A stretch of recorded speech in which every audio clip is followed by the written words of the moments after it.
नमस्कार साथियों, कैसे हो? अच्छे होंगे। एक बार फिर से शारदा सदन ग्रुप ऑफ एजुकेशन चैनल पर आपका हार्दिक अभिनंदन है। हम पिछले वीडियो में संस्कृत व्याकरण में समास पढ़ रहे थे। कौन सा टॉपिक चल रहा था अपना? समास। समास का सामान्य परिचय हमने पढ़ा था। समास किसे कहते हैं, समास की परिभाषा क्या है और समास के भेद कौन कौन से होते हैं, इस बारे में हमने विस्तृत चर्चा की थी। अब इस वीडियो में हम देखने जा रहे हैं समास के भेद, उनका व्यापक रूप, उदाहरण सहित उसको स्पष्ट करेंगे। जिसमें पहला भेद आपको बताया था अवयव, अवयवी भाव समास है। अवयवी भाव समास है। अवयवी भाव समास किसे कहते हैं, इस बारे में हम चर्चा करेंगे। आपको देखो, भेद जब बताए थे उस समय आपको मैंने बताया था कि इसकी परिभाषा हमें कैसे बनानी है। वो परिभाषा का एक ढांचा मैंने आपको बताया था। उस ढांचे के अनुसार हम अब इस समास को स्पष्ट कर रहे हैं। तो देखो, इसमें मैंने आपको सूत्र बताया था, नियम बताया था। वो कौन सा था? पूर्व पद प्रधानो, पूर्व पद प्रधानो अवयवी भाव है। यही सूत्र था ना, पूर्व पद प्रधानो अवयवी भाव है। जिस समास में पूर्व पद प्रधान होता है, जिस समास में पूर्व पद प्रधान होता है, वहाँ कौन सा होगा? अवयवी भाव समास होता है। इसकी परिभाषा इस प्रकार से बनती है। परिभाषा कल अपन ने दूसरे वीडियो में, पहले वीडियो में हमने देखा भी था कि इसकी परिभाषा कैसे बनाएंगे। यस्मिन समासे, यस्मिन समासे पूर्व पदम प्रधानम भवति स अवयवी भाव समास है इति कथ्यते, इति कथ्यते। अर्थात जिस समास में पूर्व पद प्रधान होता है, जिस समास में पूर्व पद प्रधान होता है, वह अवयवी भाव समास कहलाता है। यानी प्रधानता किसकी होगी? पहले पद की, पूर्व पद की प्रधानता होगी, तब वहाँ पर अवयवी भाव समास होता है। इस परिभाषा से यदि अधिक स्पष्ट में नहीं आ रहा है तो एक इससे ही हम स्पष्ट करते हैं। इसका नाम जो है ना, उससे ही स्पष्ट करते हैं, समझते हैं। देखो, इसमें दो पद हो गए, एक तो अवयवी और दूसरा भाव। दो पद हो गए ना, तो इसको हम क्या कहते हैं? पूर्व पद, और इसको क्या कहते हैं? उत्तर पद। ये पूर्व पद प्रधान होगा। अब पूर्व पद की प्रधानता हमें नहीं समझ में आई तो ये ध्यान रखना कि पूर्व पद क्या होगा? अवयव होगा। इस समास में पूर्व पद क्या होगा? पूर्व पद, पूर्व पदे अव्यव है, उपसर्ग है, वा भवति। इस समास में पूर्व पद में क्या होगा? या तो अवयव होगा या उपसर्ग होगा, या तो अवयव होगा या क्या होगा? उपसर्ग होगा। तो वहां पर आप निसंकोच होकर कौन सा समास कर सकते हैं? कौन सा? अवयवी भाव समास कर सकते हैं। इस बात को ध्यान में रखें, अवयव और उपसर्ग पूर्व पद में होगा तो वहां पर अवयवी भाव समास होता है। फॉर एग्जाम्पल हम देखते हैं, एग्जाम्पल देखते हैं। प्रति दिनम, ये समस्त पद है, लेकिन इसका विग्रह क्या है? दिनम, दिनम प्रति। अब यहां पर देखिए, पूर्व पद क्या आया है? पूर्व पद क्या आया है? प्रति, उपसर्ग आया है, और उत्तर पद क्या है? दिनम। तो यहां पर पूर्व पद उपसर्ग होने के कारण से यहां पर क्या है? अव्ययी भाव समास है। इसमें विग्रह करते हैं तब बनता है दिनम दिनम प्रति इति। ये समास विग्रह बन जाता है। ये तो कहलाता है समस्त पद और ये क्या कहलाता है, समास विग्रह है। इसको अच्छी तरह से समझ लें। अब कुछ उदाहरण जो उपसर्ग और उसके हैं आपके अवयव के हैं, वो उदाहरण हम अव्ययी भाव समास के देखेंगे। किस अर्थ में इसका प्रयोग होता है, कैसे होता है, वो हम देखेंगे।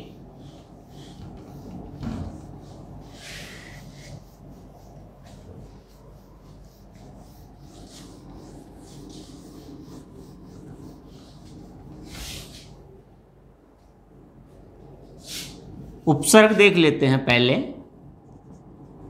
उपसर्ग जो प्रयोग होता है, किस अर्थ में प्रयोग होगा, अर्थ किस अर्थ में उसका प्रयोग होता है, और समास विग्रह और समास या समस्त पदम, चार चीज़ें देख लेते हैं। लेकिन आपके काम की ये दो चीज़ ही हैं, केवल समझने के लिए आपको उपसर्ग और अर्थ इसमें ध्यान रखना है। पहले हम देखें प्रति उपसर्ग ले लेते हैं। प्रति उपसर्ग, प्रति उपसर्ग विप्सा अर्थ में इसका प्रयोग होता है। विप्सार्थे, किस अर्थ में इसका प्रयोग होता है, विप्सा में। समास विग्रह में अभी जो मैंने आपको बताया था, दिनम दिनम प्रति इति, यहां पर देखिए प्रति उपसर्ग आ रहा है ना। विप्सा अर्थ में क्या होता है कि जो उत्तर पद आता है ना, वो दो बार लिखा जाता है और बाद में जो उपसर्ग आ रहा है उस उपसर्ग का प्रयोग कर दिया जाता है, वहां पर यह विग्रह होता है। तो समस्त पद बनेगा इसका प्रतिदिनम, प्रतिदिनम। ठीक है, इसी प्रकार से दूसरा उदाहरण ले लेते हैं। प्रत्येकम, इसका विग्रह करें तो कैसे करेंगे, ये भी प्रति उपसर्ग आ रहा है ना, प्रति उपसर्ग आ रहा है। प्रति उपसर्ग होने के कारण से विप्सार्थ में इसका प्रयोग हो रहा है। तो क्या करेंगे, बाद में जो एकम शब्द आया है उसको दो बार लिख देंगे और प्रति जो शब्द आया है उसे बाद में लिख देंगे। तो क्या होगा, एकम एकम प्रति इति, एकम एकम प्रति इति कर सकते हैं अब आसानी से। विप्सार्थ में प्रति उपसर्ग का प्रयोग होता है विप्सार्थ में, इसलिए इसमें क्या होता है, विग्रह करते हैं जब जो बाद में उत्तर पद आ रहा है, उत्तर पद को पहले दो बार लिख देते हैं और जो उपसर्ग आया प्रति उसको बाद में लिख देते हैं, तो वह विग्रह बन जाता है। दूसरा लेते हैं निर। निर अर्थ किस अर्थ में इसका प्रयोग होता है, अभावार्थे, अभावार्थे, अभाव अर्थ में इसका प्रयोग होता है। अभाव रहित, रहित अर्थ भी कर सकते हैं इसको, अभाव अर्थ में इसका प्रयोग किया जाता है। तो जैसे उदाहरण लेते हैं निर्मक्षिका, निर्मक्षिका, ये उदाहरण है। निरुपसर्ग आ रहा है, बाद में मक्षिका, निरुपसर्ग होने के कारण से हम सीधे किस में चले जाएंगे, अव्ययी भाव समास। अगर इसका विग्रह करते हैं तो क्या बनता है, निर किस अर्थ में होता है, अभाव। तो पहले तो मक्षिका नाम, यहाँ बहुवचन हो जाएगा क्योंकि मक्खियां बहुवचन में आता है, मक्षिकाणाम, निर का अर्थ अभाव है, इति, ये विग्रह हो जाएगा। निर्मक्षिकाणाम का विग्रह क्या होगा, मक्षिकाणाम अभाव है इति, या मक्षिकाणाम रहित है इति, इस प्रकार से भी हम कर सकते हैं। ठीक है, समझ में आ रहा है आपको। दूसरा देखते हैं हम आधि उपसर्ग का। आधि उपसर्ग हमेशा सप्तमी में प्रयोग होता है। आधि उपसर्ग हमेशा किस अर्थ में प्रयोग होता है, सप्तमी विभक्ति अर्थे, सप्तमी विभक्ति अर्थे, सप्तमी विभक्ति के अर्थ में इसका प्रयोग होता है। यानी पहले जो आ रहा है उसमें हमें क्या कर देना है, सप्तमी, बाद में जो आ रहा है उसमें सप्तमी विभक्ति कर देते हैं। जैसे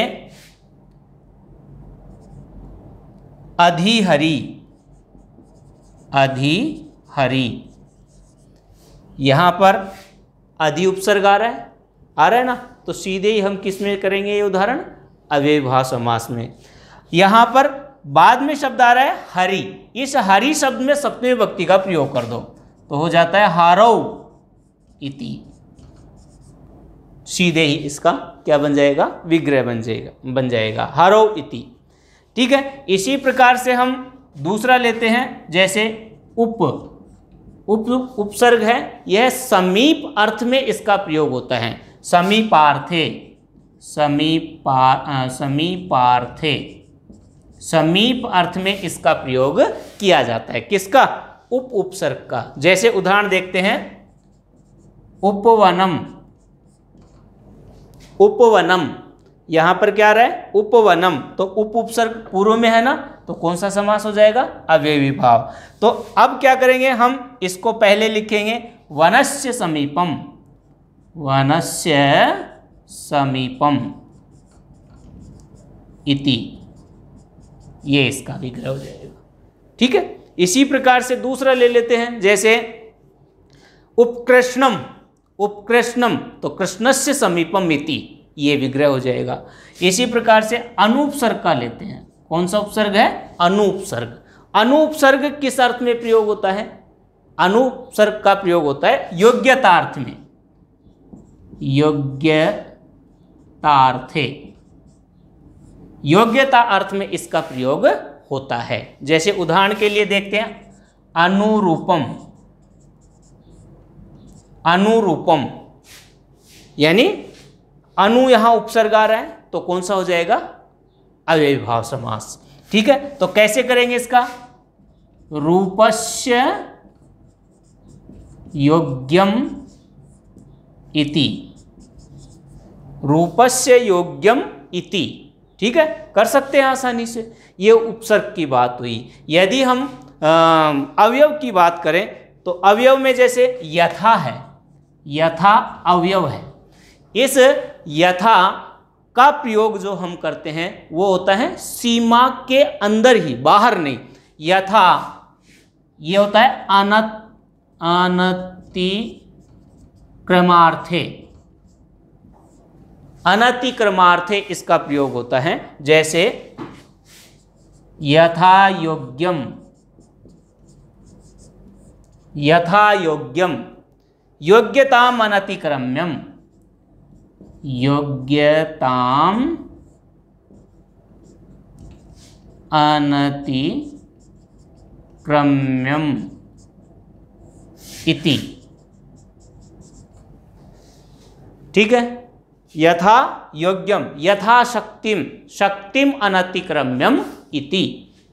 जैसे यथा शक्तिम, ये आ गया उदाहरण। तो इसका क्या करेंगे हम, शक्तिम अनतिक्रम्यम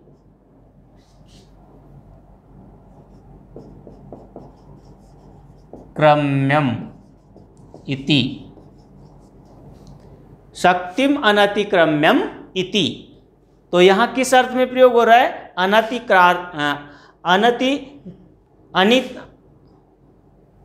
अनतिक्रम्यम, क्रमतार्थे, क्रमतार्थे, अनतिक्रमतार्थे, इस अनतिक्रम्यम योग अर्थ में इसका प्रयोग किया जाता है। तो ये कुछ आपके उदाहरण थे अव्ययी भाव समास के, समझ में आए होंगे आपको। देखो ये केवल हमें समझने के लिए है, उपसर्ग अर्थ ये तो अवयव समझने के लिए है। आपके लिए ये महत्वपूर्ण है, आपको ये दे दिया जाता है प्रतिदिनम इति समस्त पदम समस्त पदे कै समास है, समासस्य नाम लिखत। इस समास में, इस शब्द में कौन सा समास है, समास का नाम लिखिए। तथा च समास विग्रहम करणीयम, समास विग्रह कीजिए। तो समास विग्रह तो क्या हो जाएगा, दिनम दिनम प्रति इति, और समास कौन सा हो जाएगा, अव्ययी भाव समास। समझ में आ गया आपको। ये था आपका पहला समास, अव्ययी भाव समास। अब दूसरा समास लेते हैं।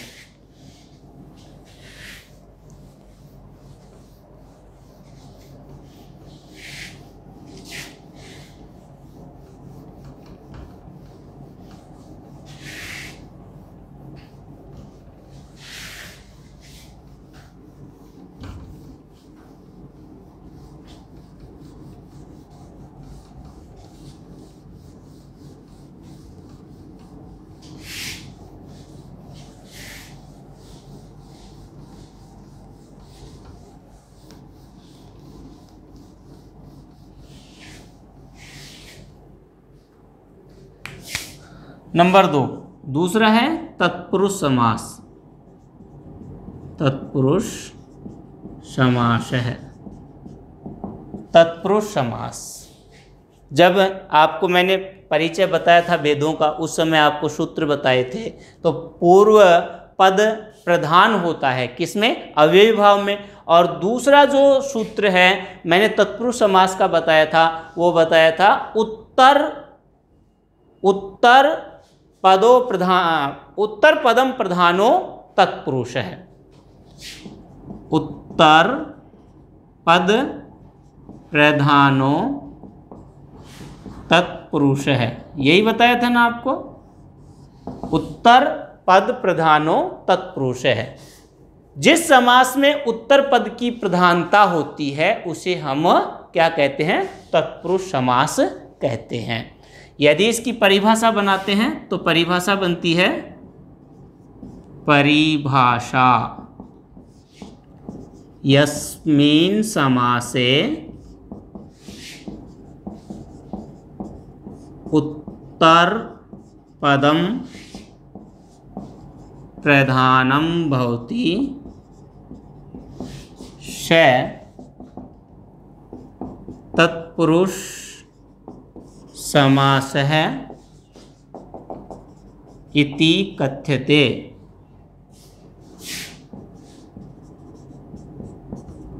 इति कथ्यते यानी जिस समास में क्या प्रयोग होता है? उत्तर पद प्रधान होता है, वह समास कौन सा समास कहलाता है? तत्पुरुष समास कहलाता है। थोड़ा सा ध्यान रखना, ये तत्पुरुष समास जो है विभक्तियों के अनुसार चलता है, कारकों के अनुसार इसका प्रयोग होता है, यानी कारकों पर यह निर्भर होता है। बड़ा समास होने के कारण इसके भेद कर दिए गए हैं, और वो भेद कौन कौन से हैं आपको मैं बताने जा रहा हूँ। जैसे तत्पुरुष समासस्य भेदः।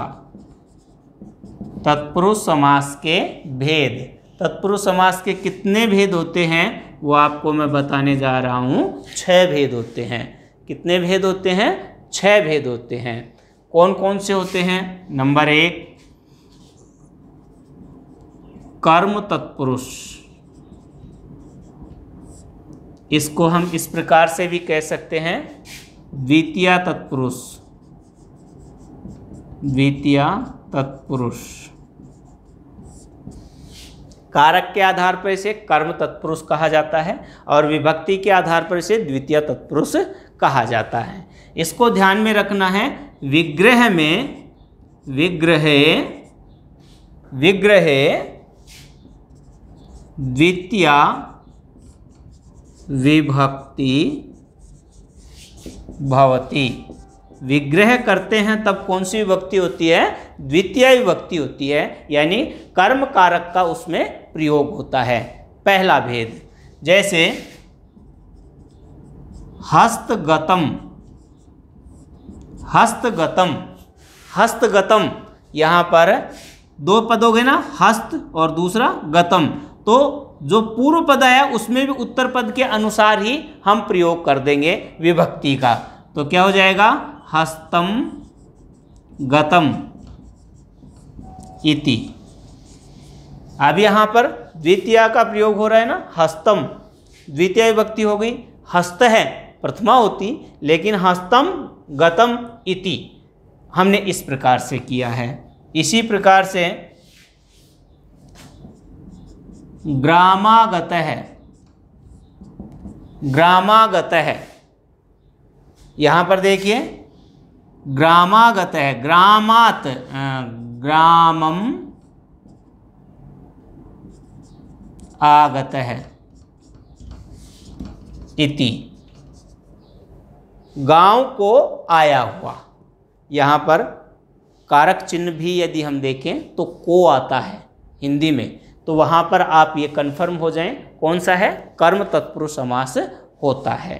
ठीक है, तो पहला भेद है कर्म तत्पुरुष यानी द्वितीय तत्पुरुष। अगला देखते हैं भेद।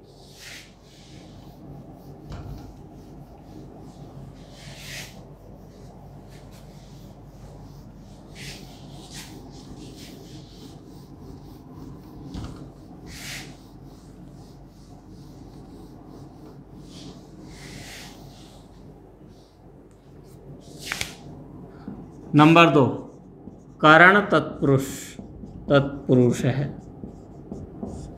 यानी इसमें कौन सी विभक्ति का प्रयोग होगा, तृतीय विभक्ति इसमें प्रयुक्त होगी। विग्रह करते समय कौन सी विभक्ति का प्रयोग होता है, तृतीय विभक्ति का प्रयोग होता है। तो वहाँ पर कंफर्म हो जाइए कि कौन सा तत्पुरुष होगा, करण तत्पुरुष समास होगा, अर्थात तृतीय तत्पुरुष होगा। जैसे फॉर एग्जाम्पल कलम लिखित है, कलम लिखित है, कलम से लिखित तो क्या होगा, कलमेन लिखित है इति, कलम से लिखा। ठीक है, इसी प्रकार से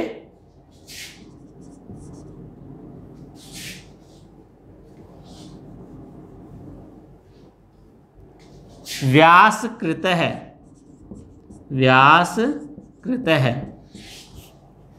तो क्या हो जाएगा इसका, व्यासेन कृत है इति।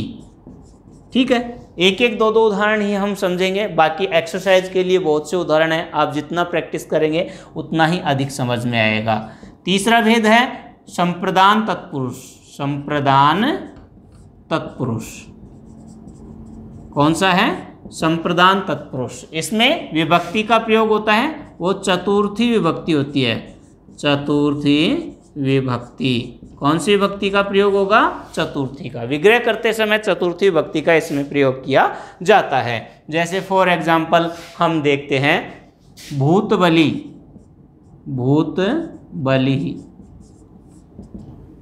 भूतों के लिए बलि, इसका हिंदी अर्थ देखते हैं तो क्या हो जाएगा, भूतेभ्य बलि इति, भूतेभ्य बलि इति। जैसे देवालय है, देवों के लिए आलय, तो देवाय आलय है, देवता के लिए स्थान आलय। ठीक है, कर सकते हैं, आसानी से हो जाएगा। ठीक है, अब चौथा भेद आता है इसका,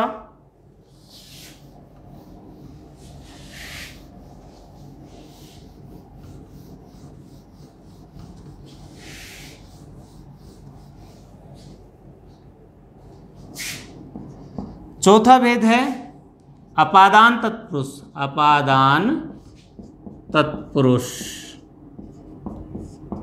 इसमें कौन सी विभक्ति का प्रयोग होता है, पंचमी विभक्ति का, पंचमी विभक्ति का विग्रह करते समय प्रयोग किया जाता है।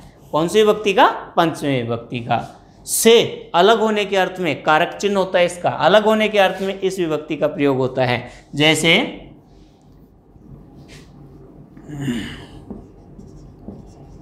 पद मुक्त है, पद मुक्त है या पद मुक्तम, मुक्तम नपुंसक लिंग में बना लेते, पद मुक्तम, तो पद से मुक्त तो क्या हो जाएगा, पदात मुक्तम इति, पदात मुक्तम इति। वृक्ष पतित है, वृक्ष पतित है, वृक्ष से गिरा हुआ तो क्या होगा, वृक्षात पतित है इति, वृक्ष से गिरा हुआ। ठीक है, कर सकते हैं। पांचवा इसका भेद आता है, वो है संबंध तत्पुरुष। संबंध तत्पुरुष विभक्ति कौन सी होगी इसमें? विभक्ति होती है षष्ठी विभक्ति। षष्ठी विभक्ति का इसमें प्रयोग होता है। कौन सी विभक्ति का? षष्ठी विभक्ति का इसमें प्रयोग होता है। ठीक है, जैसे राजपुत्र है, राजपुत्र है, तो इसका विग्रह करते हैं तब बनता है राज्ञ पुत्र है। षष्ठी का प्रयोग हो जाएगा ना, राज्ञ पुत्र है इति। ठीक है, इसी प्रकार से राष्ट्रपिता, राष्ट्रपिता, राष्ट्रपिता का बनता है राष्ट्रस्य पिता। ठीक है, कर सकते हैं आसानी से। और अब छठा भेद देखें तो इसका छठा भेद आता है, वो है अधिकरण तत्पुरुष। अधिकरण तत्पुरुष, अधिकरण तत्पुरुष में कौन सा होता है? कौन सी विभक्ति होती है? सप्तमी। सप्तमी विभक्ति का प्रयोग होता है। कौन सी विभक्ति? सप्तमी विभक्ति का प्रयोग होता है। इसके उदाहरण देखिए, जैसे नर श्रेष्ठ है, नर श्रेष्ठ है, तो यहां पर देखिए श्रेष्ठ है किसमें? नरों में, तो क्या हो जाएगा? नरेषु श्रेष्ठ है। ठीक है, इसी प्रकार से सिंहारूढ़, सिंहारूढ़, सिंहारूढ़ है, सिंहे आरूढ़ है, आरूढ़ है इति। इस प्रकार से ये 6 भेद होते हैं आपके तत्पुरुष समास के। ठीक है, विभक्तियों का इसमें प्रयोग होता है, इस बात का विशेष ध्यान रखना। उत्तर पद इसमें प्रधान होता है। देखो, आपने देखा होगा विग्रह में उत्तर पद जो आ रहा है उसमें प्रथमा विभक्ति का प्रयोग हो रहा है, और इसमें कोई चेंजिंग नहीं हो रहा है, किसी प्रकार का बदलाव नहीं हो रहा है। बदलाव हो रहा है किसमें? पूर्व पद में हो रहा है, क्योंकि उत्तर पद तो इसमें प्रधान है, इसलिए उसमें किसी प्रकार का चेंजिंग नहीं कर सकते हैं, किसी प्रकार का बदलाव नहीं कर सकते हैं, उसमें किसी प्रकार की विभक्ति से छेड़खानी नहीं कर सकते हैं। क्यों? क्योंकि प्रधानता किसकी होती है? उत्तर पद की। तो वहां पर कौन सा समास होगा? तत्पुरुष समास होगा। ये था आपका तत्पुरुष समास। तो आज हमने इस वीडियो में 2 समास पढ़े हैं। कौन कौन से? अव्ययी भाव समास और तत्पुरुष समास। आशा करता हूं आपको ये दोनों समास अच्छी तरह से समझ में आए होंगे और अच्छी तरह से इसे पढ़ा होगा। आज बस इतना ही, कल फिर मिलेंगे यही टॉपिक लेकर। तब तक के लिए धन्यवाद।